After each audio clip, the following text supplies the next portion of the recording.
सूर्य मणि यंत्र के रूप में आपके सन्मुख लेकर आए हैं प्रोफेसर गुरदीप अरोड़ा जी।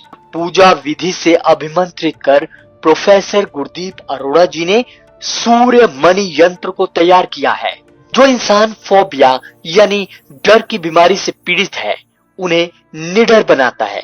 नौकरी नहीं मिलती तो उसमें मदद करता है। जो रोज सूर्य मणि यंत्र के दर्शन करता है, यह सूर्य मणि यंत्र आपको कामयाबी की बुलंदियों तक पहुंचाता है। अपने अपनों का जीवन बदलने के लिए अपने घर ले आए अभिमंत्रित सूर्य मणि यंत्र। नमस्कार जी, मैं Shifali secret of your life program में आपका ढेर सारा स्वागत करती हूँ। एक बार फिर से आपके सामने हाजिर हैं, क्योंकि सीक्रेट ऑफ योर लाइफ एक ऐसा मंच है जिसमें हर क्यों का जवाब मिलता है। तो क्यों का जवाब जो है, क्योंकि आपके प्रश्न बहुत सारे होते हैं, यूट्यूब पे आते हैं, तो हम उन सवालों के जो है जवाब आपको देते रहते हैं। तो आज हम जो है मिलने जा रहे हैं एक ऐसी हस्ती से। प्रोफेसर साहब से तो मिलेंगे मिलेंगे, क्यों ना रूबरू आपको प्रोफेसर साहब के टीचर से मिलाया जाए। जैसे कि मैं प्रोफेसर गुरदीप अरोड़ा साहब को अपना गुरु मानती हूँ, तो उनसे आज मिलते हैं, उनसे मीटिंग करते हैं। तो पहले स्वागत कर लेते हैं उनका। प्रोफेसर साहब और जगमोहन जी, आपका बहुत बहुत स्वागत है। नमस्कार। तो सबसे बड़ी बात ये है प्रोफेसर साहब कि हम लोग यात्रा पे जा रहे थे। आपको पता ही है कि हम लोग वापसी आ गए, क्योंकि कुंभ का मेला चल रहा है। तो आपको पता है इतना रश था, इतना क्राउड था, हम लोग वापसी ही कर दी। प्रोफेसर साहब, ये पहली बार हुआ हमारे जीवन में। ऐसा क्यों प्रोफेसर साहब कि हम लोग जाते जाते ही रह गए? हालांकि कुंभ का मेला है, हमें पता था क्राउड है, सब कुछ है, लेकिन ऐसा क्या हुआ हमारे साथ? आप अपने दर्शकों को बताना चाहेंगे? हम जा रहे थे भाई, पहले मैं ये बता दूं, हम काशी में जा रहे थे। कहते हैं जिसने काशी नहीं देखा उसने स्वर्ग नहीं देखा, क्योंकि स्वर्ग के कहते हैं रास्ते खुल जाते हैं जो काशी में स्नान कर लेता है। तो काशी विश्वनाथ, वहाँ जाने वाला था मैं भी।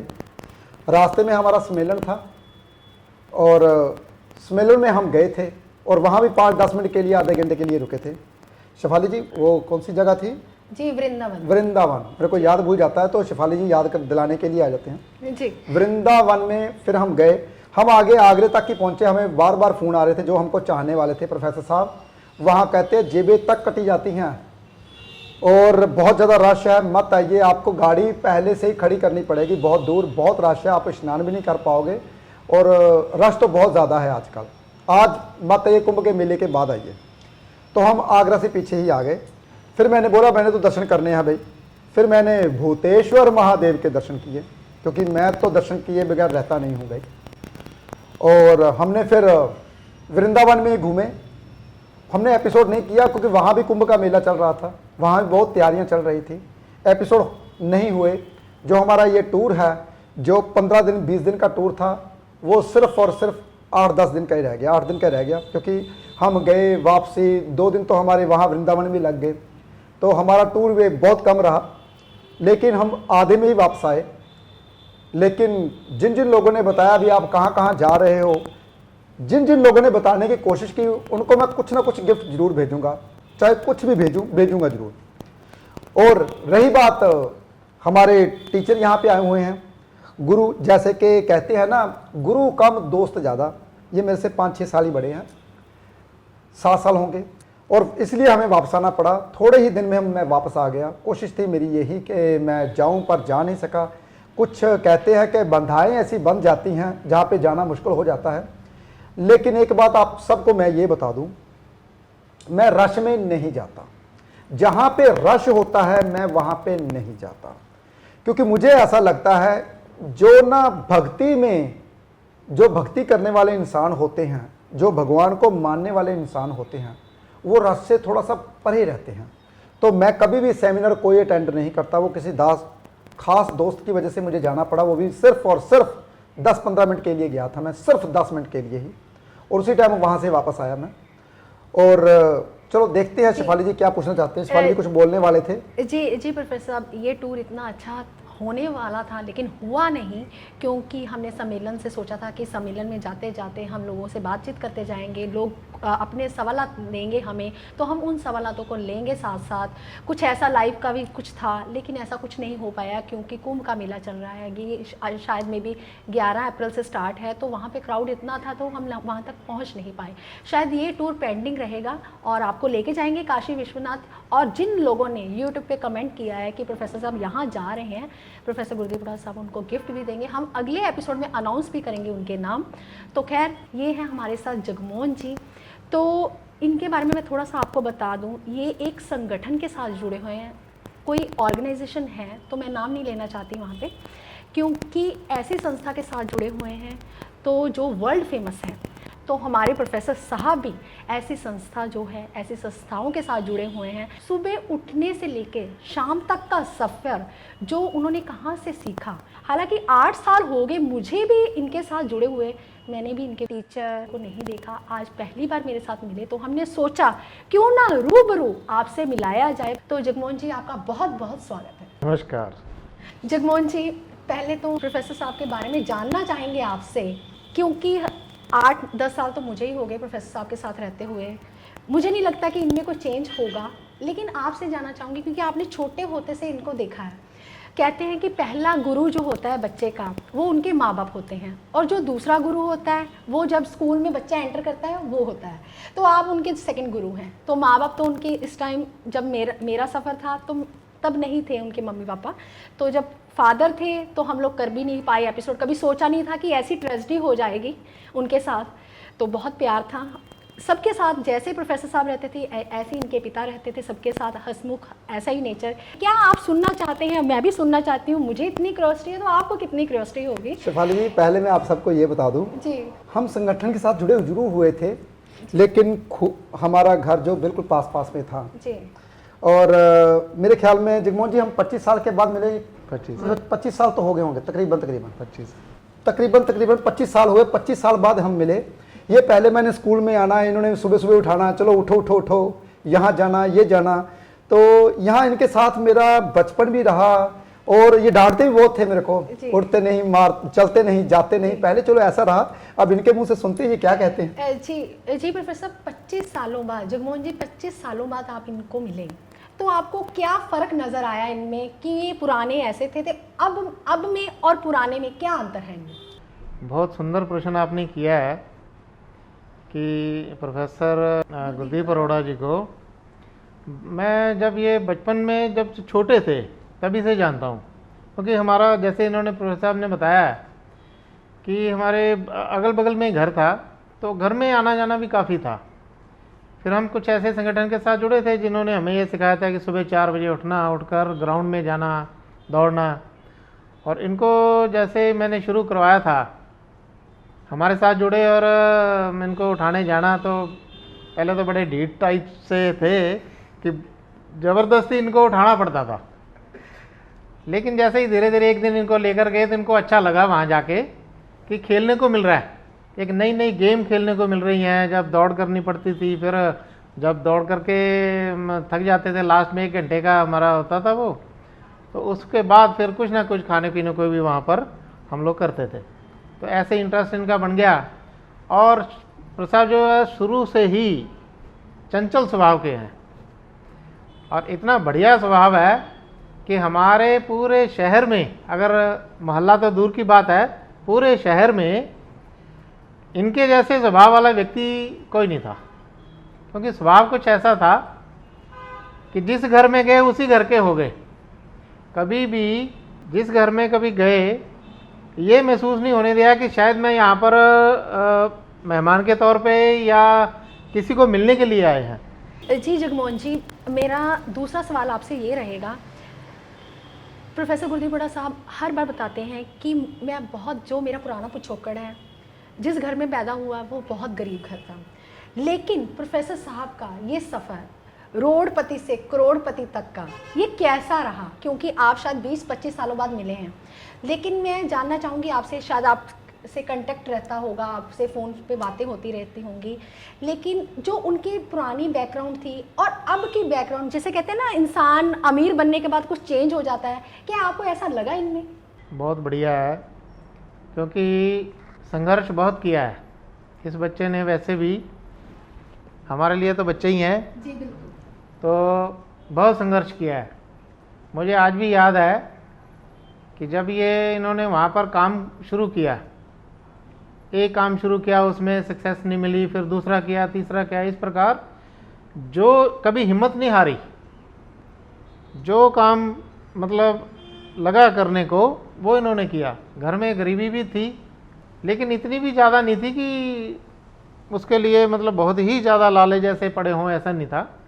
लेकिन संघर्ष जीवन में बहुत किया, और आज का जो जीवन में इनका देखूं तो ज़मीन आसमान का फ़र्क है जी। क्योंकि उस समय जब हम इनको बताया करते थे कुछ बातें, कुछ जनरल नॉलेज की, कोई ज्ञान की बातें, आज तो जब मैं इनसे कुछ दिन पहले मिला था आके, तो मेरी जब बातचीत हुई, इन्होंने मेरी, जब मैं इनकी क्लास लेता था तो इन्होंने मेरी उस दिन क्लास ली है, और मेरे को इतनी खुशी हुई सुनकर, इतना बढ़िया कि जिस बच्चे को हमने उंगली पकड़कर ज़बरदस्ती घर से निकाला था, आज वो इतना बड़ा ज्ञानी हो गया है। जी जगमोहन जी, आज आपको प्राउड फील नहीं हो रहा है? जिस बच्चे को मैंने पढ़ाया वो आज रोडपति से करोड़पति बन गया। बहुत बहुत छाती जो फूल कर जैसे ना चौड़ी हो जाती, चौड़ी हो गई है, कि जिस बच्चे को हमने मतलब कोशिश करी थी बाहर निकालने की घर से, ज़बरदस्ती खिलाया, आज उस बच्चे की तरक्की यहाँ पर देखकर मन बहुत खुश हुआ है। जी प्रोफेसर साहब, मैं यही सवाल आपसे पूछना चाहती हूँ, क्योंकि आप अपना पिछोकड़ बताते हैं, बहुत गरीब परिवार से थे, हमारे माँ बाप के पास खाने के लिए पैसे नहीं होते थे। तो प्रोफेसर साहब, ये सफ़र आपका, हालांकि आपने कई एपिसोड, आपके 700 के नियर अबाउट के एपिसोड हो गए, आपने हर एपिसोड में बताया कि मैं इतना डाउन टू अर्थ हूँ, कि मैं ज़मीन से जुड़ा हुआ व्यक्ति हूँ। अगर कोई गरीब आपके सामने आ जाता है तो आपकी वैसी आंखें नम हो जाती हैं। तो प्रोफेसर साहब, आपका, मैं आपसे ये बात, क्योंकि ये सवाल मैं इसलिए बार बार पूछती हूँ क्योंकि आज की डेट में ऐसे लोग हैं, क्योंकि आपको पता है देश की अर्थव्यवस्था जो है वो बहुत ख़राब है इस टाइम, तो बहुत सारे लोग जिनका बिजनेस अप है, अप था, तो अब ज़मीन में आ गए हैं। तो आपका ये रोडपति से करोड़पति तक का सफ़र कैसा रहा, ये मैं आपके मुख से सुनना चाहती हूँ। शेफाली जी, सभी लोग कहते हैं कि ऐसा होता है, ऐसे बंदा अमीर बनता है, लेकिन अमीर वही बनता है जो मेहनत करता है, ईमानदार होता है, समय से पहले उठता है और समय उसकी कदर करता है। जैसे कि जगमोहन जी ने बताया, इन्होंने मेरे को 25 साल बाद इन्होंने मेरा फ़ोन नंबर ढूंढा। जगमोहन जी, कैसे ढूंढा फ़ोन नंबर आपने? वो मैं जीरा आया था, तो जीरा मेरे को इनके घर के पास के ना एक लड़का मिला मेरे को। मैं किसी काम से कोर्ट में गया हुआ था, तो वो बच्चा वहाँ पर नौकरी करता है, ऑफिसर है, लेकिन सीट से खड़ा हो गया। उसने मैं सबके सामने मेरे पाँव छुए, क्योंकि उनको भी हमने पढ़ाया, टीचिंग दी है। तो मेरे को जब उन्होंने बताया कि आप, हम प्यार से प्रसाद को लक्की बोलते हैं, लक्की, तो उन्होंने मेरे को कहा कि आप जगमोहन जी लक्की को जानते हो? मैं कहा हाँ यार, बच्चा हाथ से खिलाया है, सब कुछ पता है। कह रहे आप मिले उनको? मैं कहा नहीं, मैं मिला नहीं। मैं कहा यार मेरे को नंबर तो दो। उनका कह रहे मैं आपको उनका पर्सनल नंबर देता हूँ। तो जो, क्योंकि वो किसी को देते नहीं है पर्सनल नंबर, तो इसलिए मैंने फिर उस दिन इनका नंबर ढूंढकर फिर मैंने हिम्मत करके फ़ोन मिला ही ना। मैं कहा बड़े आदमी हो गए, शायद पता नहीं पहचाने या ना पहचाने, लेकिन जैसे ही मैंने फ़ोन मिलाया, वास्तव में वही रहा रूप। जी प्रोफेसर, जब आपको इनका फ़ोन आया तो आपको क्या फील हुआ कि मेरे टीचर का फ़ोन आया जिससे मैंने सीखा, मैंने पढ़ा, तो आपको एक इंटरनली खुशी कैसा प्रतीत हुआ आपको? शेफाली जी, सच बताऊं जी, जिन जिन के घर में मैं गया, जिन जिन घर में मैंने खाना खाया, जिन जिन के घर में खेला, वो मुझे आज तक नहीं भूले। जी बिल्कुल, मैं सबको याद करता हूँ, क्योंकि इनके यहाँ भी मैं अभी तक याद है, ये हमें खिलाते थे और धुलाते थे, भूख लगती थी तो हम बहन भाई सभी इकट्ठे होकर पता क्या करते थे, देखते एक मटका होता था पानी पीने वाला, तो मटका एक ही होता है, तो ऊपर एक कप रखा होता है, तो मैंने जाना इनके घर में मटका भरना, पानी पीना, वैसे ही वहाँ पर रखना, सबने ऐसी, यानी कि ऐसा प्यार होता था कि घर पे, हालांकि मेरी स्थिति इनसे ज़्यादा बढ़िया नहीं थी, जी बिल्कुल, ये इनकी स्थिति बहुत अच्छी थी, और हमने एक थाली में रोटी खानी, एक थाली में खेलना। जिन जिन घर में भी गया हूं ना, मुझे ऐसा लगता है जो बंदा जीरे से आया है ना, तो ये बंदा मेरा अपना है जी। तो वैसे तो इनके साथ तो मैं इकट्ठा खेला हूं, तो ऐसा तो नहीं हो सकता है कोई बंदा अमीर बन जाए तो ऐसा होता है। मेरे ख्याल में वो तो जगमोहन जी बताएंगे कितना अंतर आया मेरा पहले में तो और अब में। मुझे तो अंतर महसूस नहीं हुआ, क्योंकि जो पहले अंतर था, चाहे उस समय गरीबी थी, कुछ भी था, लेकिन मिलने का स्वभाव, बोलने का, बातचीत करने का तरीका आज भी वही है।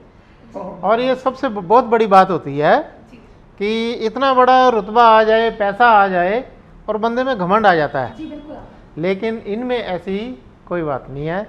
मेरे को तो वही महसूस हुआ जो पहले मिला था। जी जी प्रोफेसर, मेरा सवाल था आपसे, आपने अभी बोला कि जो इंसान मेहनत करता है, सुबह जल्दी उठता है, वो इंसान कभी गरीब नहीं रहता है। तो प्रोफेसर माफ़ी चाहती हूँ, जो रिक्शा चलाता है वो भी सुबह उठ के चलाता है, तो फिर वो अमीर क्यों नहीं है? बहुत अच्छा क्वेश्चन किया शिफाली जी आपने। देखिए मैं आपको बताता हूँ, वैसे मैंने पहले भी एपिसोड में बताया था। शिफाली जी आपको याद होगा, हम सुबह सुबह उठ के ना सैर करने जब जाते थे, तो एक जो होती ना चारे की बड़ी सी ट्रॉली थी, वो गिरी हुई थी, वहाँ ट्रॉली वाले कुछ उठा के ले गए, कुछ गिरा हुआ था। जी बिल्कुल। तो हम रक्षा ढूंढने लगे, कुछ चीज ढूंढने लगे, तो हमें एक रक्षे वाला मिला। जी मिला था, याद होगा आपको? जी बिल्कुल याद है। और हमने बोला यार इसको ना तू गौशाला देखिए आ। जी। गौशाला का सफर कितने का है? कितने कहता 50 रुपए का। मैं कहा मैं तुझे 200 दूंगा। बिल्कुल ऐसा किया, ऐसे किया बिल्कुल। मैं क्या मैं तुझे 200 दूंगा, तू इसको गौशाला में गाय को पा के आ, जितना भी चला डाल के आ। और चल कहता बहुत बहुत खुश हुआ, मेरी सेवा लग गई, नहीं 100 ही दे देना। मैंने कहा नहीं अब 200 ही मिलेगा। जी बिल्कुल। वो सुबह उठा, तकरीबन 4 बजे का टाइम था, 4 सवा 4 का। अगर वो सुबह उठा, उसको पूरे दिन की दिहाड़ी सुबह मिल गई। देखिए, और कहते हैं यार वो रक्षाला मेहनत करता है, गलत बात, ये बिल्कुल गलत बात। वो मेहनत नहीं करता।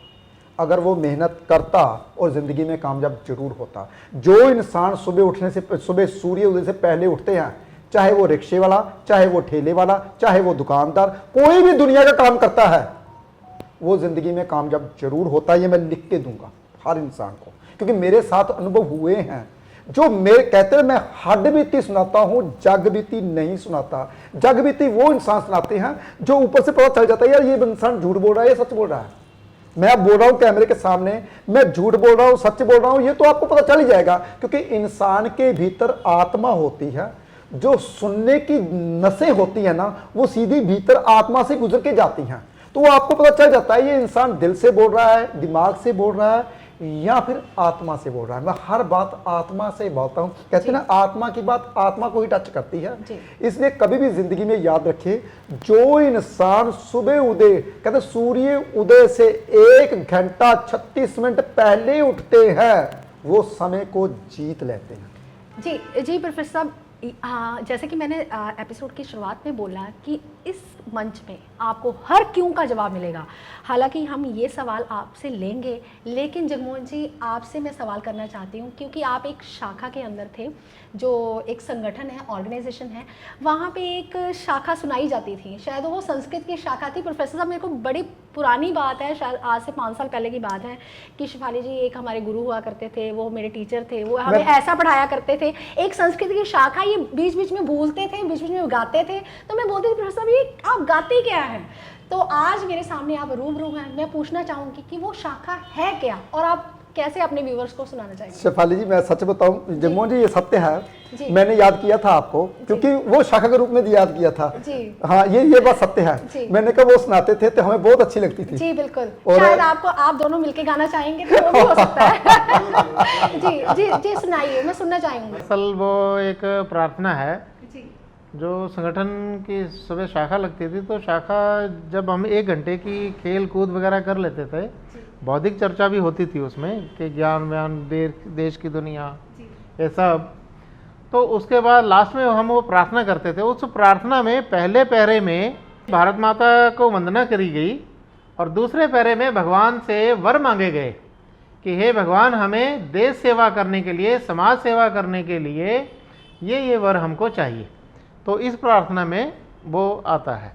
तो वो हम सब, वो हमारी संस्कृति में है, हमने भारत माता की वंदना करी है कि हे भारत माता, मैं तेरे द्वारा इस धरती पर सुखों से पाला गया हूँ, तुझे बहुत बहुत नमन है, और ये जो मेरा शरीर है ये तेरे काम आए। क्योंकि मैं जिस धरती में पलकर बड़ा हुआ हूँ, अन्न खाकर इतना बड़ा हुआ हूँ, तो मैं ये जो मेरा शरीर है, मेरा मन है, तन मन धन, ये तेरे काम है, इसलिए तुझे बार बार नमस्कार है। जगमोहन जी, ये है। आपने अभी संस्कृत में एक प्रार्थना सुनाई। अगर मैं कहूँ तो हमारी शायद 135 करोड़ की जनता है, तो उनमें से मुझे लगता है 5 करोड़ लोगों को भी ये शायद नहीं संस्कृत आती। तो जितने भी स्कूल हैं, जितने भी ऑर्गेनाइजेशन हैं, वो सब संस्कृत को भूल चुके हैं। अगर मैं कहूँ आज की जनरेशन के अगर हमारे बच्चे भी हैं, उनको भी संस्कृत नहीं आती। तो बहुत कम स्कूल हैं भारत में जहाँ संस्कृत पढ़ाई जाती है। जैसे जैसे पीढ़ी आगे बढ़ती जा रही है, वैसे वैसे हमारी भाषा पीछे छूटती जा रही है। तो कहते हैं ना, कई बार हम लोग पेड़ देखते हैं। अगर मैं भी बात करूं तो मैं भी रहती पंजाब में हूं, लेकिन एक शहर की पलवल जैसे शहर में पली बड़ी हूं। अगर मैं प्रोफेसर साहब की बात करूं, ये जीरा शहर फिरोजपुर से हैं, तो इन्हें हर पेड़ के बारे में पता होता है कि ये शिफाली पेड़ सफ़ेदे का है, ये पेड़ नीम का है। तो हमें नहीं पता चलता। अगर हम उसकी टहनियाँ देखते हैं तो हम सर्च करते हैं फटाफट गूगल से, हाँ ये इसका ही होगा। मतलब आजकल के बच्चों को नॉलेज नहीं है। तो इसके बारे में आप क्या कहना चाहेंगे? देखिए, समाज इतना आगे तरक्की कर गया है, लेकिन अपनी जो उसकी भूमि है, नेचर है, उससे दूर होता जा रहा है। आज की जो बच्चे हैं आज के, उनको इन पेड़ पौधों के बारे में या हमारी जो फसल पैदा होती है खेतों में, उसके बारे में कोई जानकारी नहीं है। मैं आपको एक घटना सुनाता हूँ कि मेरे एक दोस्त और हम फरीदाबाद के पास में एक गांव है, वहाँ पर गए। तो वहाँ पर कोई फंक्शन था, तो उनका बेटा कम से कम भी 10-12 साल का बेटा था उनका साथ में। तो ऐसे हम खेतों में जा रहे थे, तो गेहूं के पौधे उसने देखकर कहा कि पापा ये क्या है। तो उसके पापा ने मेरी तरफ देख के कहा कि यार भाई साहब, मैं तो शहर में रहा हूँ, आप ही जवाब दो इसका क्या है, क्योंकि आप पंजाब से बिलोंग करते हो। तो मैंने उनको बताया कि ये गेहूं का पौधा है। वो एकदम हैरान रह गए कि गेहूं का पौधा इतना होता है। कह रहे हमने तो समझा था कि गेहूं जो है पेड़ पे लगती है।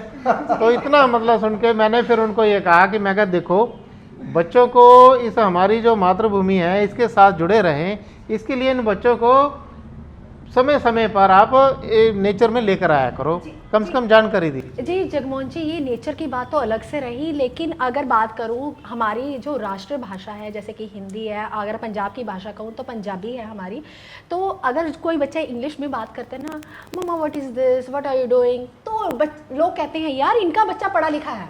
तो जो हिंदी में बात करता है या पंजाबी में बात करता है, उसको कहता है ये मिडिल क्लास लोग, फैमिली के लोग हैं। क्या भारत जैसे देश में हम रहकर अगर अपनी मातृभाषा को अगर हम भूलते हैं, क्या हम बहुत टेक्नोलॉजी हो गई है या बहुत ज़्यादा हम पढ़े लिखे हो गए अगर हम इंग्लिश में बात करते हैं? तो शेफाली जी, ऐसी बात नहीं है जी।